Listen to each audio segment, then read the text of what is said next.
Como nós precisamos, irmãos e irmãs, que o Espírito Santo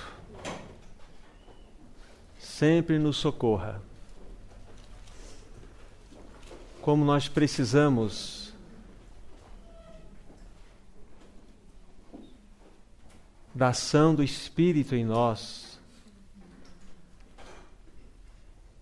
para que os nossos olhos possam ser abertos e assim possamos contemplar toda a beleza, toda a realeza do nosso Senhor Jesus Cristo. Como nós falamos em oração, esse não é um momento comum.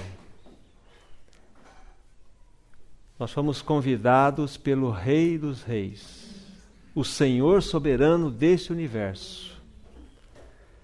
E quando nós sabemos que esse Senhor soberano do universo é totalmente santo, que temor deve haver no nosso coração para nos apresentar diante dele? Nenhum de nós é digno para estar vivenciando esse momento. Não fosse a própria obra dele, nós não poderíamos estar diante dele. E quando ele nos convida para estar diante da mesa que é dele, onde nós contemplamos um pão e um cálice com vinho, isso nos mostra todo um cenário espiritual.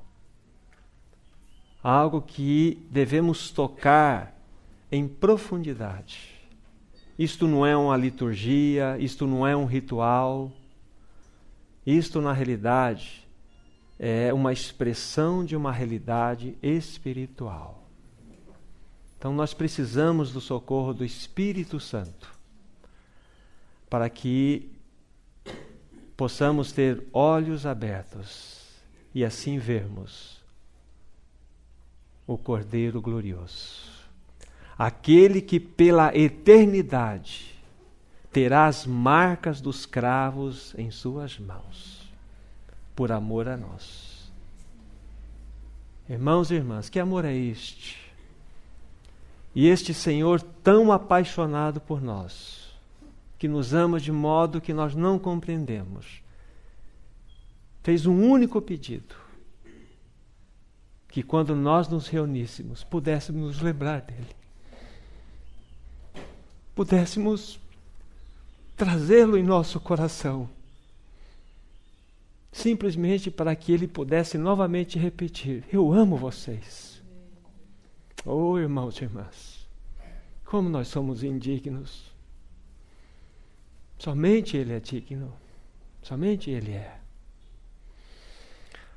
Nós temos tocado de modo tão especial no caráter do nosso Senhor. Vimos tantas coisas, ouvimos tantas verdades preciosas. O mais elevado e supremo aspecto do seu caráter, como já foi visto uma vez, é aquela atitude de humildade do seu coração. Como ele, sendo o Rei desse universo, o Criador de todas as coisas, onde o Pai maravilhoso, o seu Pai maravilhoso, depositou tudo a seus pés, depois dele ter essa absoluta convicção, como sempre o teve, num momento especial, a Bíblia fala que ele levantou-se do seu lugar, tirou a vestimenta que estava sobre ele, cingiu-se com uma toalha, pegou uma bacia com água e foi lavar pés dos seus discípulos. Será que nós compreendemos este amor? E discípulos que não eram fiéis a ele, discípulos que discutiam entre si qual deles seria o maior, qual deles seria o digno de estar ao lado direito ou se ao esquerdo. Um discípulo que jurou profundamente amá-lo e que jamais iria negá-lo. Mas nós sabemos que por 3 vezes Pedro o negou, mas ele mesmo assim levantou-se do seu lugar e demonstrou que a sua realeza, que toda a sua nobreza foi demonstrada naquele gesto de humildade. Nós não somos assim, mas ele é assim. E há tantas faces do nosso Senhor Jesus Cristo que a eternidade está reservada para que nós conheçamos cada lado dessas faces do nosso Senhor. E um dos aspectos que mais tocam também o nosso coração é a sua compaixão.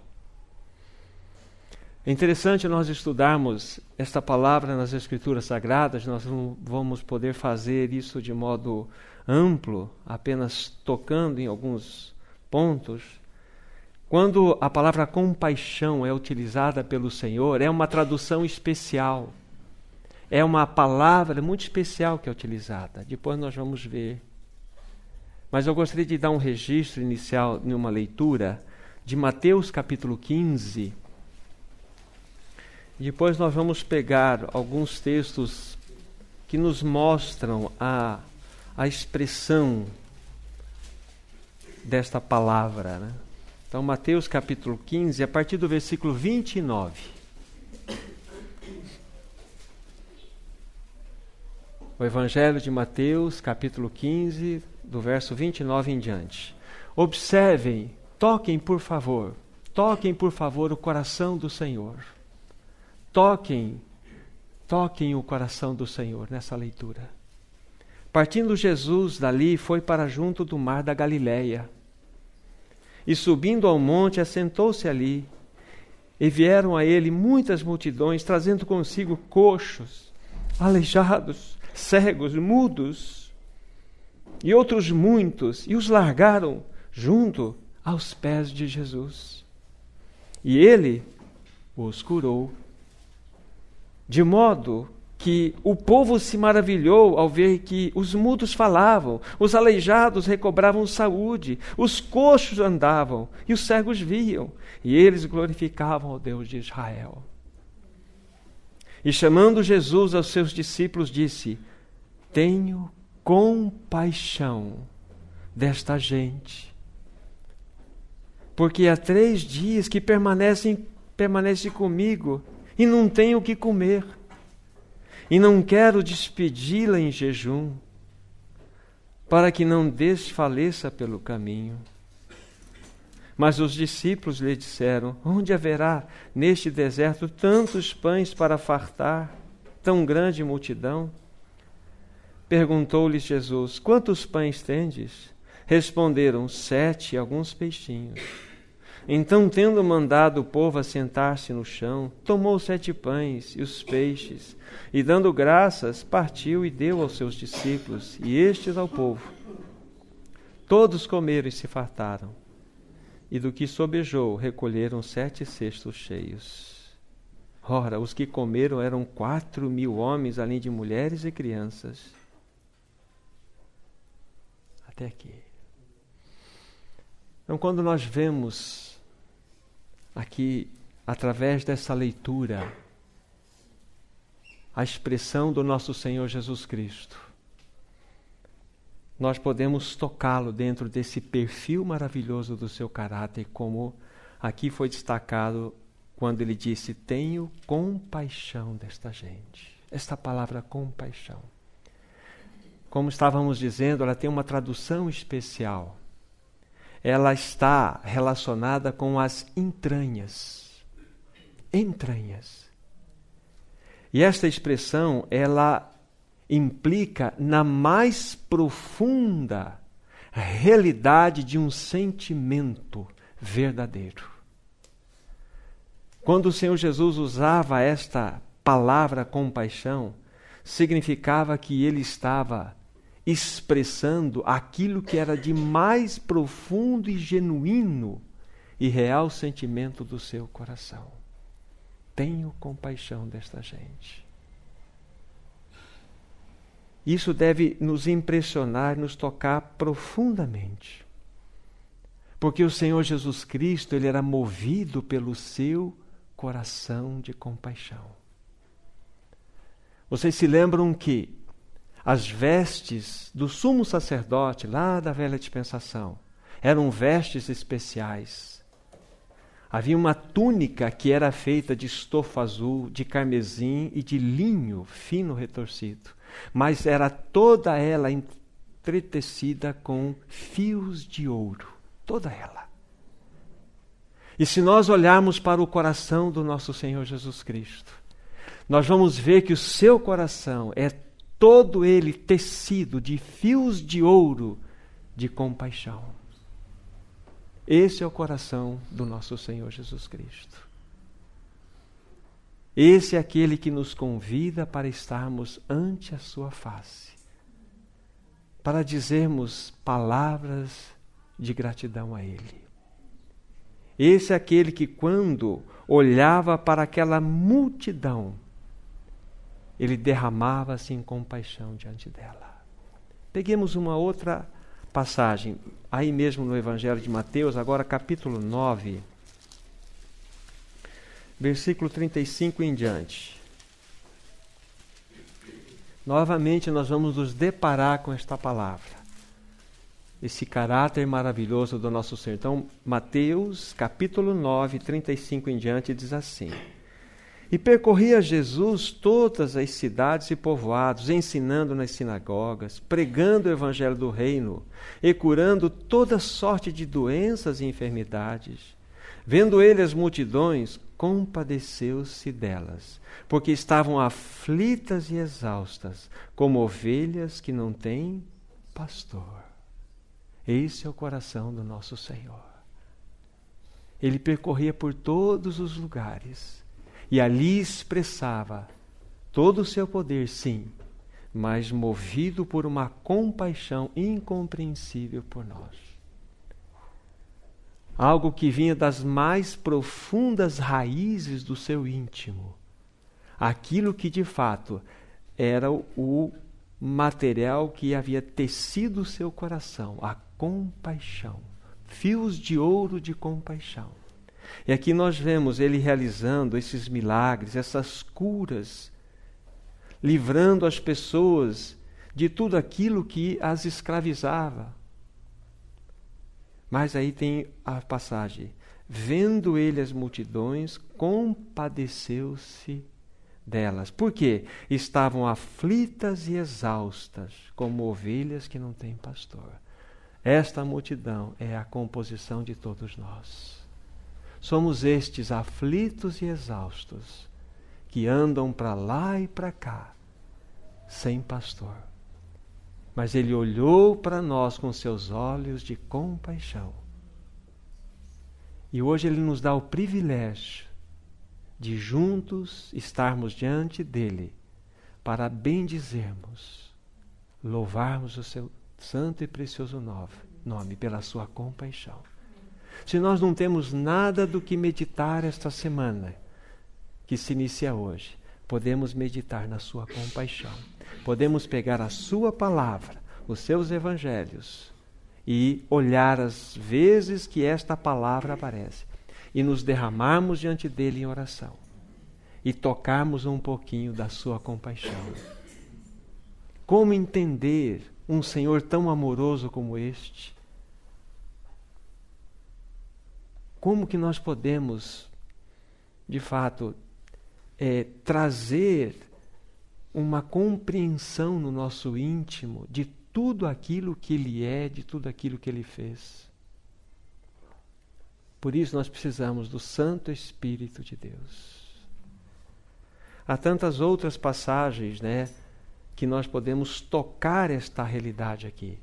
Mas vamos abrir em mais uma delas, em Marcos capítulo 1. 2 versículos, 40 e 41. Novamente, nós vamos nos deparar com a expressão desse caráter tão maravilhoso do nosso Senhor Jesus, a sua compaixão. Marcos 1, 40 e 41. Aproximou-se dele um leproso, rogando-lhe de joelhos, disse: se quiseres, podes purificar-me. Jesus, profundamente compadecido, estendeu a mão, tocou-o e disse-lhe: quero, fica limpo. Irmãos e irmãs, aqui nós temos um detalhe a mais: profundamente compadecido. E o detalhe é, Ele estendeu a sua mão, tocou. E eu também sei que a lepra aponta-nos para uma realidade espiritual do pecado do homem. Todos nós viemos a este mundo leprosos do ponto de vista espiritual, pecadores, separados dele. Mas houve um dia em que ele não veio para tocar-nos no que concerne uma lepra física, ainda que ele o fez muito disto e curou muitos, ainda que ele o faz muito através da sua igreja, curando a tantos outros. Mas a nossa lepra o tocou.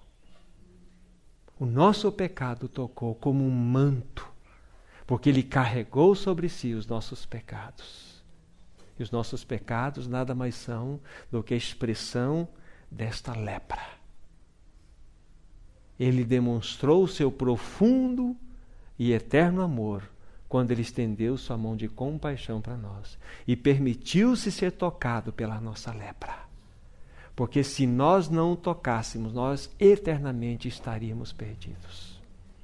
Que compaixão é esta? Que amor é este? E quando nós olhamos tantos outros textos e passagens que envolvem o Senhor Jesus, nós vamos ver sempre este amado da nossa alma, estendendo o seu braço de compaixão, abrindo o seu coração compadecido. Ele atendeu tantas pessoas. Ele sempre esteve presente para ajudar. Ele sempre se deu para que as pessoas pudessem encontrar algo. Ele sempre se ofereceu. Eu resumiria tudo dizendo o seguinte: ele viveu em função dos interesses dos outros. Ele não veio viver em função dos seus interesses. Ele teve compaixão de todos. Ele estendeu o seu braço de compaixão para todos. Mas houve uma pessoa só, uma única pessoa, que ele não teve compaixão. Foi dele mesmo. Ele não teve compaixão dele porque ele teve por nós. Porque quando ele morreu naquela cruz, ele não pensou nele, ele pensou em você, pensou em mim. Que Senhor é esse que nós temos, irmãos e irmãs? Que nos convida para estar diante da sua mesa. Será que nós não temos uma palavra de agradecimento a Ele? Será que nós não podemos dizer: Senhor, muito obrigado porque o Senhor deu sua vida por mim naquela cruz? Será que nós não temos cânticos a dirigir-se, para dirigir a Ele? Para cantar com gratidão a sua beleza? Oh, irmãos e irmãs, nós somos convidados a este momento para louvarmos o seu santo nome, para contemplarmos a sua sublimidade, a sua beleza, a sua excelsitude. Como que cabe no nosso coração o Rei dos Reis, o Senhor do Universo, o Criador de todas as coisas. Ele, sendo em forma de Deus, não julgou como usurpação o ser igual a Deus. Antes, a si mesmo se esvaziou, assumindo a forma de servo. Ali é escravo de amor. E como servo, ele marchou para uma cruz, para dar a sua vida por nós. Que demonstração de compaixão é esta, irmãos e irmãs, que nós não merecemos. Nós fazemos parte da sua família. E quando nós pudermos, no tempo que for apropriado a Ele, abraçarmos a Ele, tocarmos a Ele, vamos nos lembrar, nós vamos tocar as suas feridas, pois elas eternamente estarão nas marcas de suas santas mãos. Porque a palavra de Deus é assim: eu vos trago como marcas nas minhas mãos. Que amor é este, irmãos e irmãs? Que compaixão é esta? O apóstolo Paulo, certa ocasião, quando ele estava refletindo sobre todas essas verdades, de todo o aspecto salvífico do nosso Senhor Jesus Cristo, ele não se conteve dentro dele. Ele disse assim: ó profundidade da sabedoria e da riqueza! Quão insondáveis são os seus juízos, quão inescrutáveis são os seus caminhos! Quem, pois, conheceu a mente do Senhor? Ou quem foi o seu conselheiro? Ou quem, pois, primeiro deu a ele para que lhe venha a ser restituído? Porque dele, por meio dele, para ele são todas as coisas. A ele, pois, a glória eternamente. Amém. Paulo não se conteve dentro dele de ver tamanha realidade, tamanho amor. Esse é o Senhor, esse é o amado da nossa alma.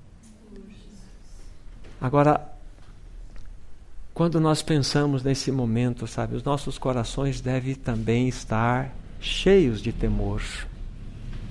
Cheios de temor. Algo muito importante para todos nós. Irmãos e irmãs, jamais participemos do pão ou do vinho se nós não tivermos absoluta convicção que fazemos parte da sua família. Nunca faça isto. Espere primeiro que o Senhor lhe dê a graça, a revelação de que você pertence a Ele. Aí somos bem-vindos a participar desse momento sublime. Agora, se somos filhos dEle, de Deus em Cristo Jesus, é verdade que podemos ter tido um tempo inadequado, podemos ter pecado contra Ele e contra os irmãos. Mas nós temos um novo e vivo caminho no qual nós podemos confessar os nossos pecados, nos apropriar de todo o valor precioso do seu sangue e estarmos completamente limpos para vivenciarmos esse momento tão sublime. Que os nossos corações, de fato, sejam ganhos pelo Senhor. Que ao partir do pão, o Espírito Santo possa abrir os nossos olhos e vermos que a cada momento que esse pão vai ser quebrado, foi o seu corpo que foi moído naquela cruz por causa das nossas iniquidades. Ele foi totalmente esmiuçado. A Bíblia fala que ele trouxe sobre seus costados as pisaduras. Pelas nossas pisaduras ele ferido. Pisaduras são, na realidade, toda aquela dor que ele teve sobre suas costas, quando aqueles chicotes, com aqueles ferros retorcidos, quando cravados na sua pele, arrancavam a carne. Ou seja, todo aquele cenário de sangue em volta, são as pisaduras, por causa dos nossos pecados. Esse é o nosso Senhor. Esse é o nosso Senhor. Pois que nós temos um cântico tão precioso que, quando o Espírito nos dirige, nós cantamos, né? Meu amado é tão formoso. Não é verdade? A sua formosura é preciosa. É Ele que nos guarda, é Ele que nos sustenta. É Ele. Então, irmãos e irmãs, que o Espírito Santo, de fato, nos conduza nesse momento onde podemos ler, podemos orar, nos expressar, cantar ao Senhor. Nós podemos fazer tantas coisas. Que o nosso Senhor seja honrado, irmãos e irmãs. Maravilhoso Senhor. Quando nós tocamos o Teu caráter, nossos corações se inclinam em adoração. Nos perdoe a falta de palavras, os modos inadequados que temos de nos expressar, porque somos tão pobres, mas nós queremos de maneira simples dizer que nós o amamos. Nós viemos aqui para expressar a nossa adoração a Ti, pois somente Tu és digno, somente Tu mereces toda a nossa adoração. Oh, amado Senhor, bendito seja o Teu santo nome. Obrigado pela Tua obra perfeita realizada naquela cruz. Obrigado porque Tu tiveste compaixão. Obrigado porque Tu tens compaixão de nós. E Tu continuas a fazer a obra perfeita, plena, de muitas curas. mas também Tu continuas a fazer aquela obra sublime que é a nossa regeneração em Ti. Bendito seja o Teu nome, Senhor. Bendito seja o Teu nome. Amém, Senhor.